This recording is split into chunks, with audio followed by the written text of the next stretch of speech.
കുറേ ആയല്ലോ കണ്ടിട്ട്. എന്തായാലും നമ്മളിനി നല്ല കൺസിസ്റ്റൻ്റ് ആയിട്ട് വീഡിയോസൊക്കെ ഇടാം കേട്ടോ. എക്സാമിൻ്റെ തിരക്ക് കാരണമാണ് വീഡിയോസൊന്നും ഇടാൻ പറ്റാതിരുന്നത്. അപ്പം നമുക്ക് ഇന്ന് എങ്ങനെയാണ് ഈസി ആയിട്ടൊരു പേപ്പർ ലോട്ടസ് ഉണ്ടാക്കുന്നത് കണ്ടാലോ. അതായിട്ട് ആദ്യം തന്നെ 2 റെക്റ്റാങ്കിൾ എടുത്തിട്ട് അതിന് നടുവേ ഒന്ന് മടക്കാം. 2 കളറിന്നാണ് കേട്ടോ. അത് കഴിഞ്ഞ് ഇതുപോലെ മേലേന്നും താഴേന്നും നമുക്കിതുപോലെ മടക്കി കൊടുക്കാം. അതായത് ഒരു ട്രയാങ്കിൾ ആക്കി എടുക്കുക 2 ഭാഗത്തും കേട്ടോ.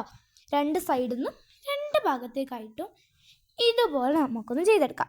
അത് കഴിഞ്ഞിട്ട് അപ്പുറത്തെ ഇപ്പുറത്തെ ഭാഗത്തു നിന്നും നമുക്ക് അങ്ങോട്ടും ഇങ്ങോട്ടും മടക്കി കൊടുക്കാം. നമ്മൾ പറയുന്നത് ശരിക്കും മനസ്സിലാവില്ല. ഒന്ന് വീഡിയോ നന്നായിട്ടിരുന്ന് കണ്ടാൽ സുഖമായിട്ടുണ്ടാക്കാൻ പറ്റുന്നതേ ഉള്ളൂ കേട്ടോ.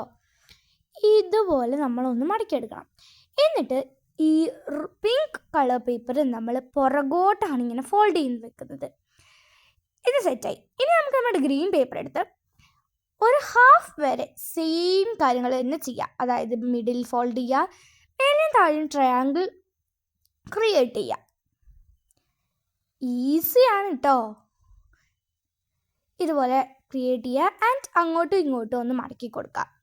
ഇനിയാണ് നമ്മുടെ സ്റ്റെപ്പ് കുറച്ച് ചേഞ്ച് ചെയ്യുന്നത്. പിങ്ക് നമ്മൾ പുറകോട്ടാണ് ഇതാക്കിയത് ഫോൾഡ് ചെയ്തതെങ്കിൽ ഗ്രീൻ നമ്മൾ ഉള്ളിലോട്ടാണ് ഫോൾഡ് ചെയ്യേണ്ടത്. ഇതുപോലെ കേട്ടോ. അതുപോലെ തന്നെ ഗ്രീൻ 1 എണ്ണവും പിങ്ക് 3 എണ്ണവും വരുന്ന ഒരു സെറ്റ് ആണ് നമ്മൾ ആദ്യം ചെയ്തെടുക്കുന്നത്. എന്നിട്ട് ഗ്രീനിൻ്റെ ഉള്ളിലോട്ട് പിങ്കിനെ ഇതുപോലെ 3 പേപ്പർ ഫോൾഡ് ഇനിയും ഇതുപോലെ കയറ്റിയെടുക്കണം. അപ്പോൾ അത് ഒരു സെറ്റാവും. ഇങ്ങനത്തെ ഗ്രീൻ 1ഉം പിങ്ക് 3ഉം ആണ് കേട്ടോ. അങ്ങനത്തെ 4 സെറ്റ് ഓഫ് പേപ്പർ ഇത് നമ്മൾ ഉണ്ടാക്കണം. ഇനി ഇതൊക്കെ ഇതുപോലെ ഇങ്ങനെ നമ്മളൊന്ന് കൂട്ടി ജോയിൻ ചെയ്യണം. ജോയിൻ ചെയ്യാൻ വേണ്ടിയിട്ട് ഞാനിവിടെ യൂസ് ചെയ്യുന്നത് ഒരു റബ്ബർ ബാൻഡാണ്. ഇതിന് ഗ്ലൂവിൻ്റെ ഒന്നും ആവശ്യമില്ല കേട്ടോ. ഒരു റബ്ബർ ബാൻഡാണ് നമുക്ക് വേണ്ടത്. ഇനി നടുവിലോട്ടങ്ങ് റബ്ബർ ബാൻഡ് ടൈറ്റ് ചെയ്തെടുക്കാം. 3 പ്രാവശ്യം ടൈറ്റ് ചെയ്യണോ? വേണ്ട, റബ്ബർ ബാൻഡ് അങ്ങനെ പൊട്ടിയാലോ.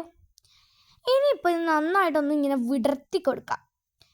ആൻഡ് നെക്സ്റ്റ് നമ്മുടെ പരിപാടി ഇതുപോലെ വിടർത്തലാണ്. അത് കഴിഞ്ഞാൽ നേരെ നമുക്ക് സാധനത്തിന് അങ്ങ് തിരിക്കാം. കാരണം താമരേൻ്റെ അടിയിലാണല്ലോ ലീഫ് വരേണ്ടത്.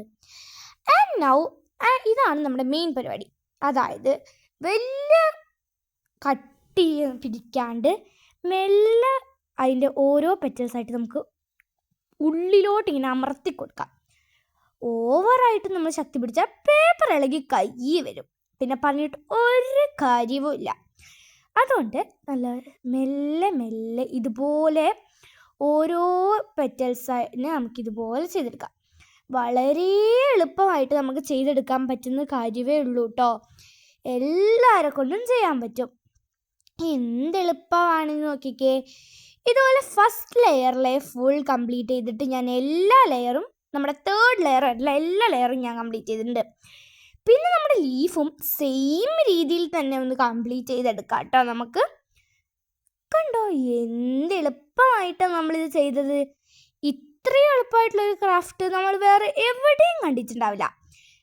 കണ്ടോ എല്ലാ ലീഫിനെയും നമ്മൾ ഇതുപോലെ ഒന്ന് നമ്മളെങ്ങനെയാണോ പെറ്റൽസ് ചെയ്ത് സെയിം രീതിയിലൊന്ന് ചെയ്തെടുക്കാം കേട്ടോ.